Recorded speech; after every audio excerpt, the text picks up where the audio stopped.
Good evening, everyone, and welcome to the Bible Basics Bible Study. Tonight, we're going to be talking about water, quail, and manna in the wilderness as the people of Israel go out into the Promised Land. I see we've got John Ewens here. Welcome, John. If you're joining us tonight, please say hi in the comments if you feel comfortable doing that. We are taking a survey of the Bible, one Bible story each week. Maybe in 20 years we'll be done. No, I don't think it will take that long. I'm covering the critical Bible stories, the basic Bible stories that everybody needs to know, and that doesn't mean that we're going to be reading every chapter in the Bible in this class. But Genesis and Exodus, it's most of them. Kayleen's here, Barbara's here. Welcome, everybody. All right, so I never sent out the paraphrasing, did I? Oh my goodness, I'm so sorry. I just realized that when I finished the paraphrasing today, I never sent it out. I will send it out as soon as we are done tonight. I can't believe I forgot to do that. I'm so sorry. Well, if you want next week's, if you're not on the mailing list yet, shoot me an email at the email in the bottom corner of the screen there, and I will put you on the mailing list. And when I don't forget to send out the paraphrasing that I'm using each week, I will send it out to you. Rob, Tony, and Jean are here from Oakville. Welcome. Good to have you here tonight. Yeah, I'll bet we'll have poor participation today because I think that email going out reminds people that we're meeting tonight. Oh, man, I feel bad about that. Oh, well. All right. Don't forget to shoot me questions if you have any. I did get some this week. I will try to address them. And no, I will address them, hopefully to your satisfaction. You can always put more questions in the chat if you're comfortable putting your name next to the question that you've got. If you fall behind or if you miss a week, the best place to find everything is on the YouTube channel. It's much easier to find there. And please remember to hit like and subscribe. Well, we are going to go into the story in just a second, but let's first open with a word of prayer, shall we? Gracious God, may the words of my mouth and the meditations of all of our hearts be acceptable in your sight, for you alone are our rock and our Redeemer. Amen. You might notice I finally got some decent lights on my Star Trek Christmas tree back here, and I'm hoping that it won't mess up the lighting and the focusing of the camera too much tonight. All right, so we are finishing up the end of Exodus chapter 15, moving into Exodus chapter 16. I did try to remove some repetition. I always feel bad taking outlines when it's the voice of God, but I am doing that when the same thing is said twice, because sometimes God will say, Moses, go tell the people this, and then Moses will go to the people and say, God says to say this, and I don't know that we need, oh, hello, Linda, good to have you here tonight. All right, so here we go. Moses, listen for the word of our Lord, I should say. Moses had Israel set out from the Red Sea into the desert of Shur. They went 3 days in the desert without finding water. When they finally found water at Marah, they couldn't drink it because it was bitter. That's why the place is called Marah, which means bitter. The people complained to Moses, asking, what are we going to drink? Moses cried out to the Lord, and the Lord pointed out a tree. He threw it into the water, and the water became sweet. At Marah, the Lord laid down a rule and tested the people. He said, if you listen to the Lord your God's voice, do what is right, pay attention to his commandments, and keep his rules, I won't put the diseases on you that I put on the Egyptians. I am the Lord who heals you. They camped at Elim, which has 12 springs and 70 palm trees, and then set out again. The Israelites came to the wilderness of Sin, which is between Elim and Sinai. It was the 15th day of the second month after they left Egypt. The Israelites complained to Moses and Aaron and said, we wish the Lord killed us in Egypt when we had meat and bread. You brought us to this desert to kill us all with hunger. The Lord said to Moses, I will make rain down from heaven. The people will go out and gather 1 day's portion every day. I will test them and see whether they follow my instructions. On the sixth day, when they prepare what they bring in, it will make twice as much as usual. Moses and Aaron said to the Israelites, "Tonight you will know that it was the Lord who brought you out of Egypt. In the morning you will see the Lord's glory. He hears you complaining about him. Why do you blame us? The Lord will give you meat to eat tonight and bread to eat in the morning, because the Lord hears you complaining about him. Your complaints are not about us, but about the Lord." That night, quail came up and covered the camp. In the morning, a layer of dew lay around the camp. When the dew lifted, there was a layer of flakes as fine as frost on the ground. When the Israelites saw it, they asked each other, "What is it?" They didn't know what it was. Moses said, "It's the bread the Lord has given you. The Lord has commanded, gather what you need, 2 quarts for each person in your tent." The Israelites did as they were told, except that some gathered more and some gathered less. But when they measured it, they each had exactly what they needed. Moses said, "Eat it all, don't save any for tomorrow." But they didn't listen, and some of them saved some for the next day. By then it was rotten and full of worms, and Moses was angry. Each morning everyone gathered what they needed. When the sun got hot, it melted the rest away. On the 6th day, they each gathered twice as much bread. Moses said, "The Lord says that tomorrow is a day of rest, a holy Sabbath. Bake what you want and boil what you want. Save the leftovers for tomorrow." They did as Moses said. It didn't spoil, and there were no worms. Moses said, "Eat that today. Today is a Sabbath, and you won't find any in the field. You can gather it 6 days a week, but there won't be any on the Sabbath." On the 7th day, some of the people went out, but they didn't find any. So the people rested on the 7th day. The Israelites called it manna, which means, "What's it?" It was like white coriander seed and tasted like wafers with honey. Moses said, "The Lord has commanded, save 2 quarts of it so future generations can see the bread I fed you in the desert when I brought you out of Egypt." The Israelites ate manna 40 years until they came to habitable land at the borders of Canaan. It's the word of our Lord. Hey, Charles, I see you've joined us. Welcome. So,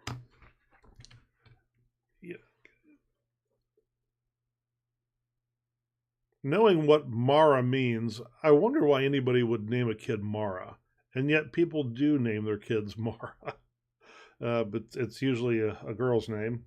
And moreover, there are cultures in the world that intentionally name their children bitter names if they were born in bitter years. And I've always been curious about the psychology or maybe sociology behind that. And I'm wondering how it affects the kids growing up to have a name that means something negative because you were born in a rough year. That doesn't have anything to do with the Bible. I'm just curious about it. I think a lot of people don't know that Mara means bitter when they name their kid Mara. Or maybe they do. At any rate.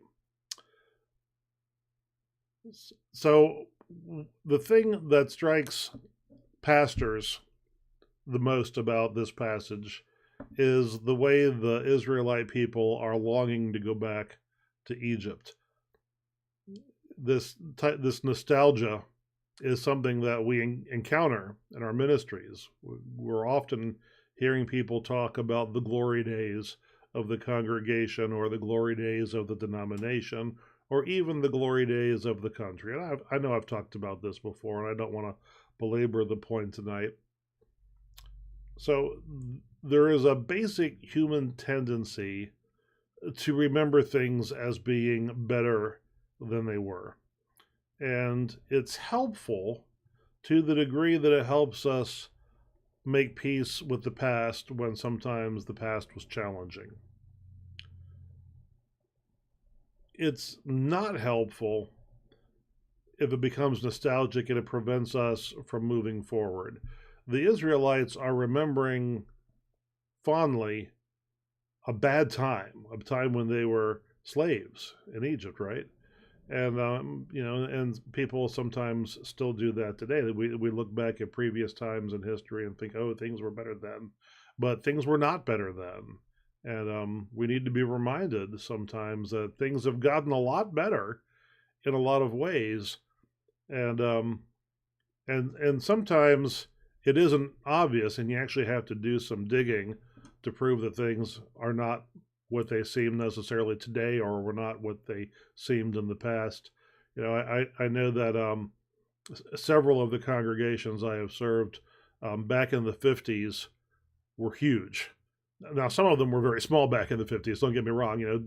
Different churches have different life cycles, but one of the churches I served back, it's not there anymore. It was in the Pikesville area, and back in the 50s, they had so many people in church on Sunday morning that they had to have the state troopers stop traffic on the road when the church was letting out on Sunday morning. And there are lots of churches in this conference in urban areas, including this one, that once had Bible studies that had hundreds of men in them, and sometimes they were weeknights. I think it was Mount Vernon Place Church in Baltimore City.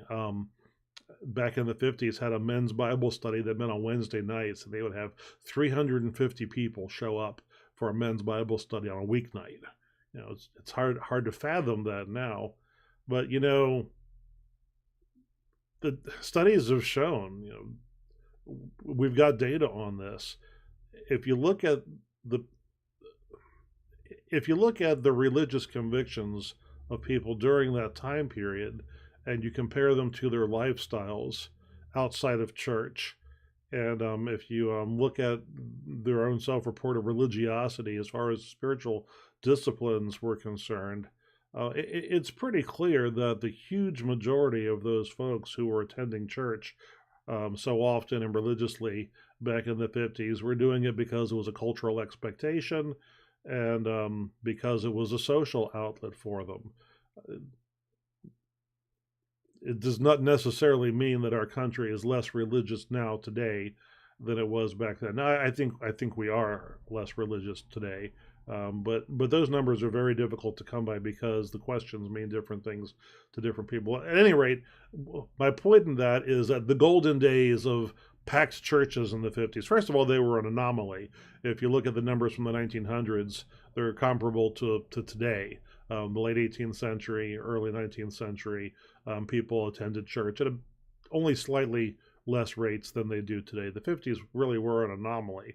And of course, we've got a lot of church architecture held over from that anomaly. But the past was not better than it is today. So pastors encounter that, and we have to do like Moses and say, hey, we're not looking back, we're moving forward. You don't want to be slaves in Egypt again. And you don't want to go back to the 50s. There were a lot of things wrong with the 50s. All right, so at any rate, let's talk about the manna a little bit. So lots of people have spent a lot of time researching manna, and we think there's two competing theories as to what the manna was. Both are things that can still be found today. One is that it's a type of microbial growth that you get in some areas that would have been more commonplace back then than it is now. I can't pronounce it right, so I won't try. The other is that it is literally honeydew, which is something that is given off by insects in the morning with the dew, and it does melt during the day, and it does form little white balls like coriander seeds. Coriander seeds are not white, by the way, they're brown. But so the image is that if they were white, that's what it looked like, and they can be ground down and used to sweeten things. You'd be hard-pressed to live off of it because it's pure sugar. And in fact, the Israelites did not live off of it exclusively. We know that they occasionally had quail, also sent by God, and they had other things that they came across. The point was that when they didn't have meat, And they had livestock with them, of course, that they were able to use as well for dairy and so forth. When they didn't have what they needed, God provided for them miraculously. Oh, Barbara, yeah, nostalgia's not what it used to be. No, it isn't, Barbara. Thank you for pointing that out. When I was young, we had real nostalgia. These kids today, their nostalgia is no good. Anyway, um, so one of the questions I was asked this week was, why was the manna more important than the quail? And the answer is that quail, the manna is much more miraculous than the quail because there is wildlife in the desert that you do come across sometimes, and sometimes quail blow in. The wind can blow them off course, and you get a bunch of quail dumped on you, is what happened here. And that happens sometimes. It's rare. What they lived off of, now I just said they didn't live off of manna exclusively, and they didn't, but it was there every day.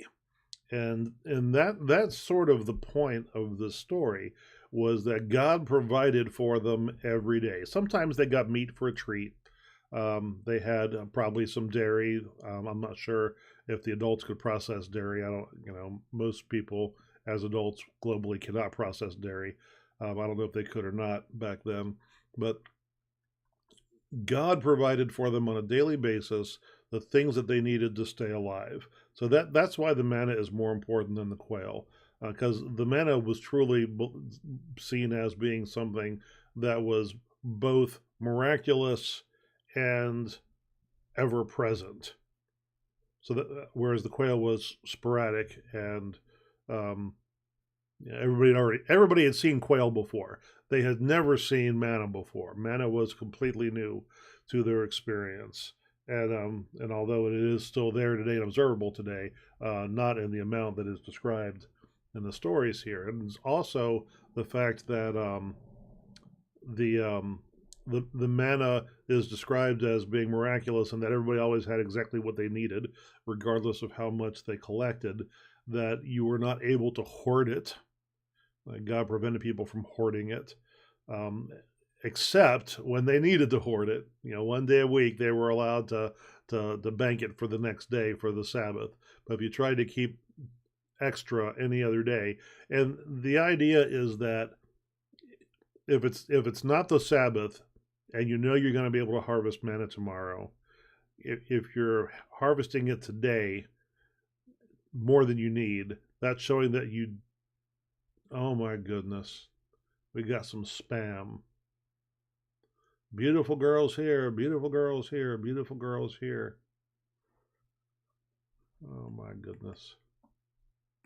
I'm going to have to go in and get rid of that later. My apologies, folks. These things happen sometimes. No friend of mine. So that totally distracted me. Oh, okay. So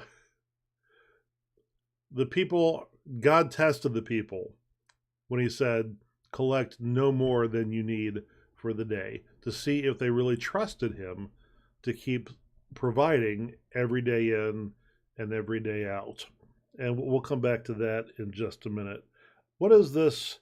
Oh, and another question I got this week was the whole man does not live by bread alone thing. And that's certainly true. Which, and Jesus quoted that verse when the devil was tempting him in the wilderness when he had no bread to eat. No, man does not live by bread alone, but man cannot live without it. Jesus was being provided what he needed when he was fasting in the wilderness. And the point of being in the wilderness was to fast. He did not need the bread that was being offered. He, I'm sure, wanted it, but he did not need it. So God provides for our physical needs, not always our physical wants.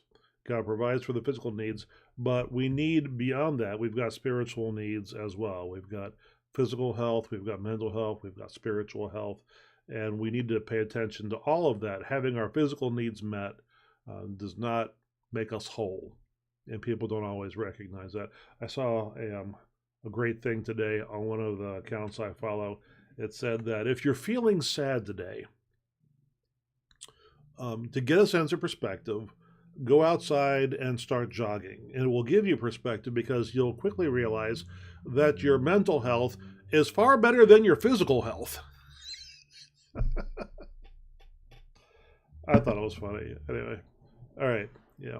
Spiritual health, mental health, physical health. What does this story tell us about God? God takes care of the basic needs of his people, and God takes care of the spiritual needs of his people. God expects us to depend on God to do that. And that is something that is throughout the Old Testament in particular. God has promised to provide for us. And if we trust God to provide for us, then we will be generous and we will not be miserly.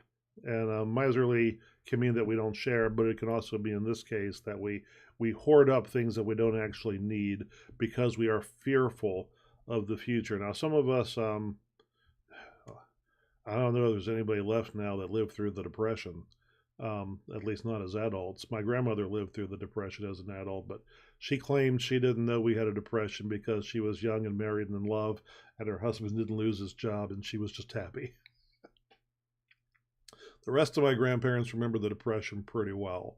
And, I'm sure you folks knew people from that generation, and they were affected by it. Some of them never felt safe spending money unnecessarily.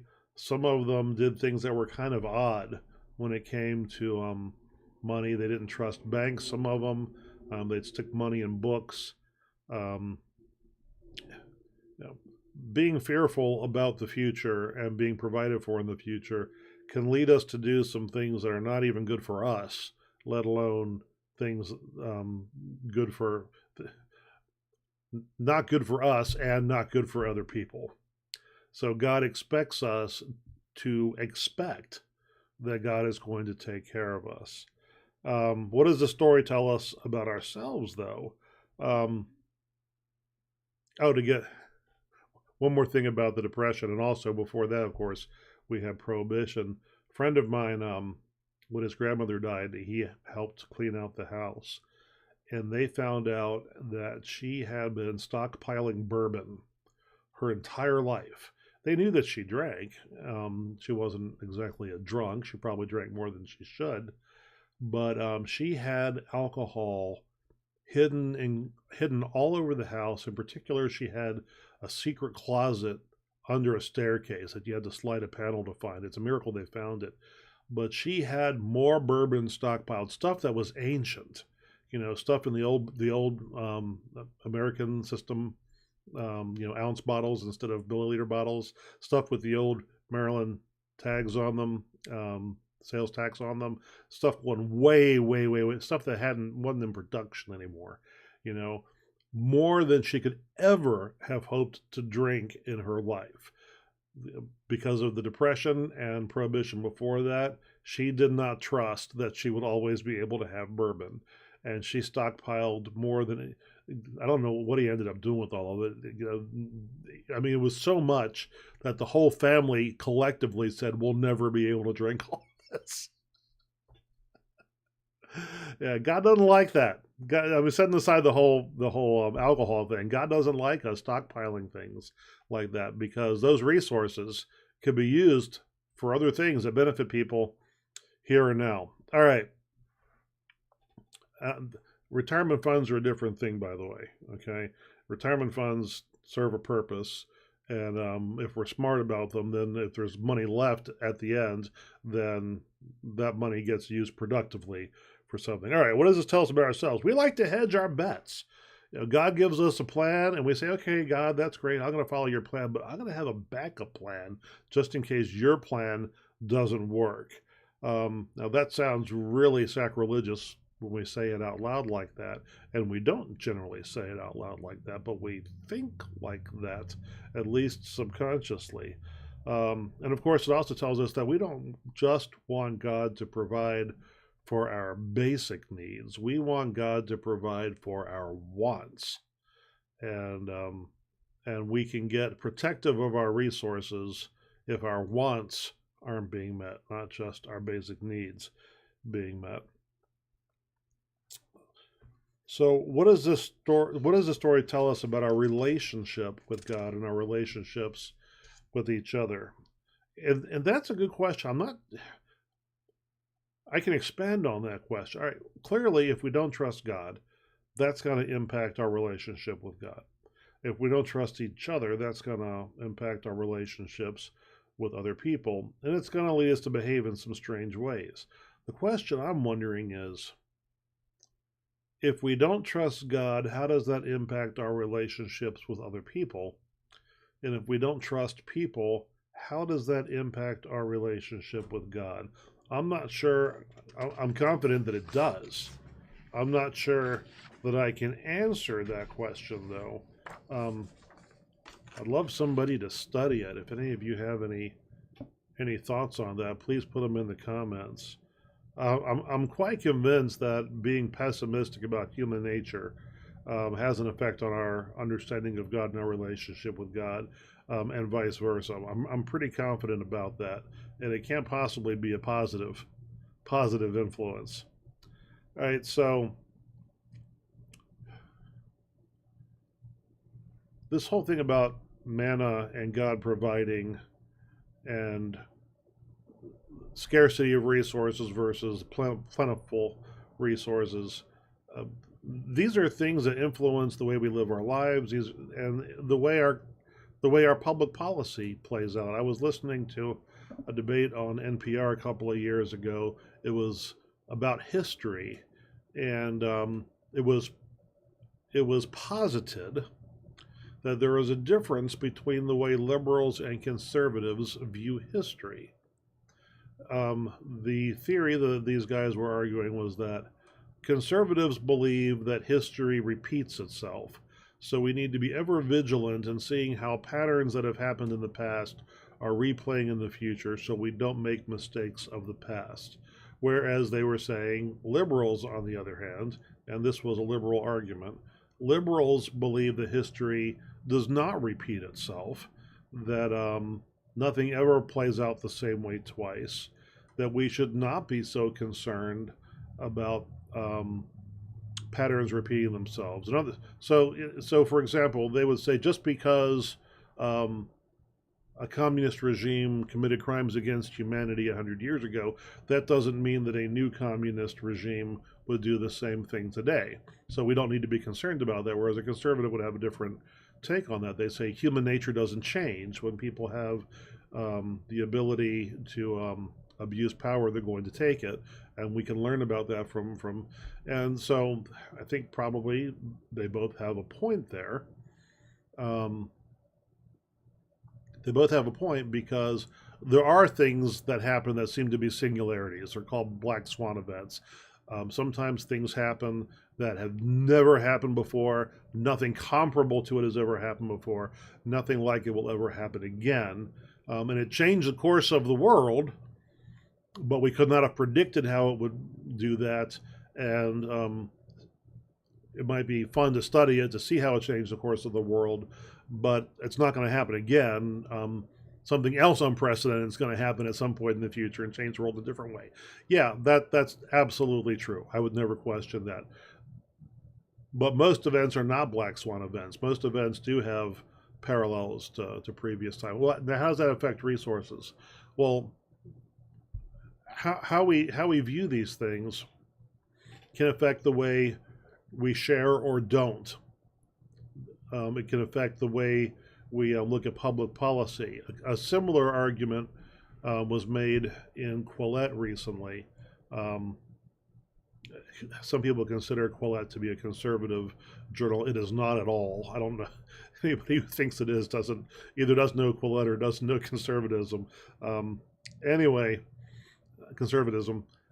So they were talking about two different approaches to resources taken by liberals and conservatives, and they said that the liberal view of the world is that resources are plentiful.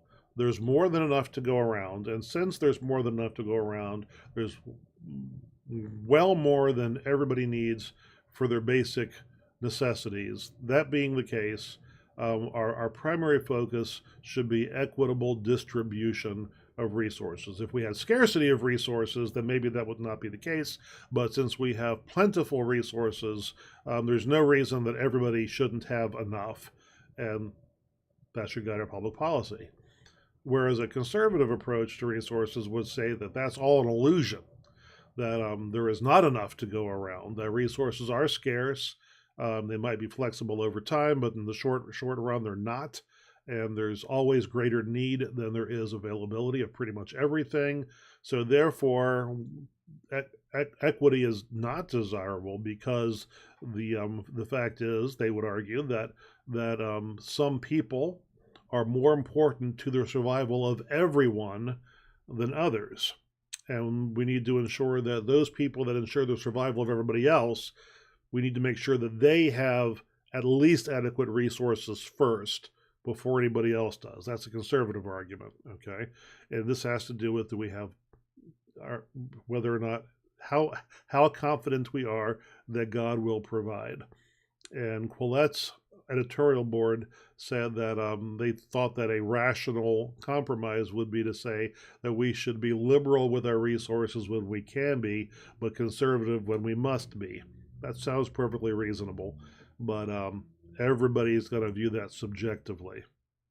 It is certainly the case that there is no biblical definition of what it means to be poor for the modern world, because almost everybody in the modern world, at least in this country, has more than the poor of ancient Israel. The poor of ancient Israel could literally starve to death.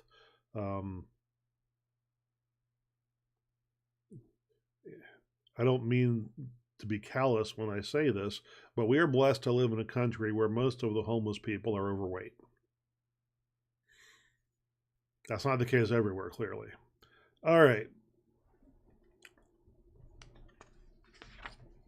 So how we view the world, whether or not we trust God to provide for our futures, has big impacts on how we live our lives, our relationships with each other, and even our understanding of public policy.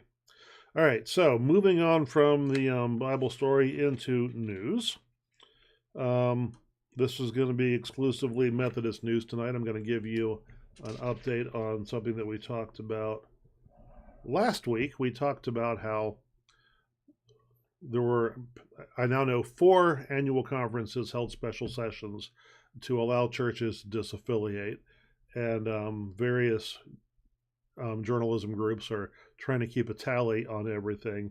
And here's our best information as of right now.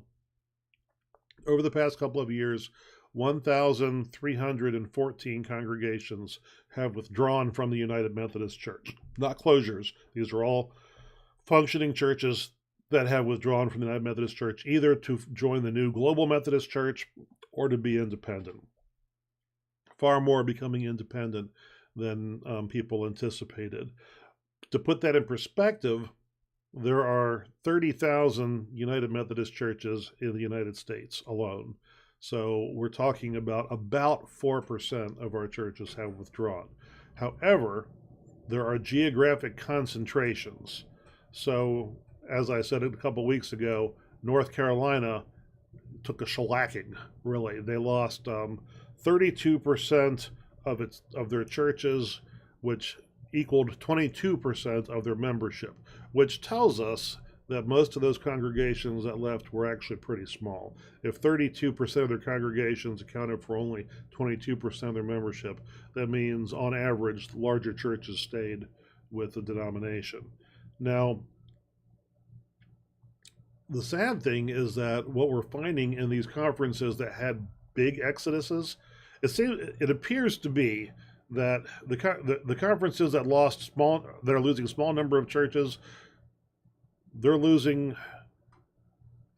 pastors are leaving with those churches, generally speaking. Not always. I mean, I know of pastor in this conference who's concerned that one of her churches is going to disaffiliate, and she's not going with them if they do that. But generally speaking, churches that are looking to leave have pastors that want to leave too.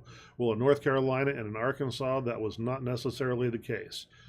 So there are congregations that will be without pastors as of January 1st, because so all these congregations that are leaving, it's effective January 1, okay, or December 31st, however you want to look at it. And so if their pastors aren't leaving with them, that means that these churches that have left the denomination as of January 1st will not have pastors. Now, they were pretty much told that they were going to have pastors by the denomination that they're going to, but as it turns out, they're not going to. So they're going to have their official stance right now is that qualified lay people will lead these congregations until properly ordained and trained pastors have been found. I have no doubts that they'll be able to find people who can at least keep those congregations, operating. Pastors aren't magic. Lay people can run churches. I'm more curious to know what's going to happen to these pastors, because appointment season doesn't start until summer. Not every conference does most conferences appointments start July 1st. Not every conference, but most of them. They're all summer though. Appointment season never begins January 1, or appointment season does begin January 1, and that's when cabinets start to meet. But appointments do not start January 1. So there's going to be, a couple dozen pastors across the country that are not going to have churches to serve as of January 1st. Seeing as the denomination requires that they have churches to serve, where are those salaries going to come from? Barbara is concerned about the accountability in the disaffiliated congregations. Well, the ones that are going to the Global Methodist Church, they will have accountability. The Global Methodist Church is all about accountability, okay? They're all about having rules and keeping them and punishing people that don't. So the GMC will certainly have accountability. The independent churches, that's a very different story. And some of the largest churches are going independent, and they're run by small boards that are beholden to the pastors, in many cases pastors that founded the congregations. And that's where shenanigans can really start to happen once you lose a denominational oversight structure. Even with the oversight, it's still there's still shenanigans sometimes. But especially these mega churches that left by processes that weren't even legal, you've already got a predisposition to bad behavior, and then you remove the accountability. So yeah, I'm concerned about that in the independent churches as well, Barbara. So I would encourage you guys to keep those pastors in your prayers. You can go ahead and pray with the congregations too, but the congregations aren't worried about losing their livelihoods, whereas the pastors are. And certainly, I don't know how the North Carolina conference, if it's losing, that big a chunk of its churches, that means their apportionment collections are going to be really bad next year. So I can't imagine that the conference can just swallow the salaries of all of these people until they can find churches for them. Sadly, it probably also means that there's a bunch of young people getting ready to graduate from seminary who were thinking they were gonna have churches opening up for them this summer, and there is not going to be a whole lot of demand for those talented young folk coming out of school if we suddenly have a bunch more pastors than we need in those parts of the country. So very few churches are disaffiliating here because our conference has set the bar higher financially than most conferences are just letting folks go. Our conference is telling churches if they want to leave, they have to purchase their property from the conference at a 50% discount, whereas other conferences are just giving it to them for free. And we could argue all day over whether or not we're taking the right path. Part of me wishes we could how shall I say this politely? Some of the congregations in our conference, it would behoove us to expedite their departure. But I don't know. I'm glad I don't have to make these decisions. It's great to be a simple country pastor in the big city. All right.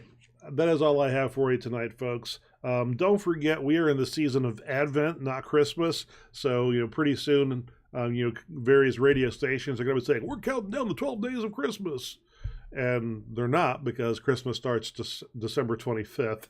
It runs for 12 days from that point.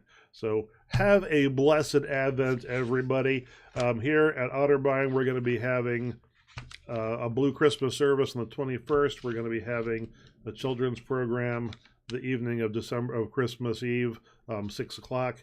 And then our candlelight service will be at 10 o'clock. So if you're in the Hagerstown area, I certainly hope you're planning on attending one of our special Christmas services. And Christmas morning, we'll be having our 8 o'clock service, but not our 10 o'clock service. That's all I have for you this week. Let us pray. God, give me the grace to accept with serenity the things that cannot be changed, courage to change the things which should be changed, and the wisdom to distinguish the one from the other, living one day at a time, enjoying one moment at a time, accepting hardship as a pathway to peace, taking, as Jesus did, this sinful world as it is, not as I would have it, trusting that you will make all things right if I surrender to your will, so that I may be reasonably happy in this life and supremely happy with you forever in the next. Amen. Go in peace, brothers and sisters, and have a blessed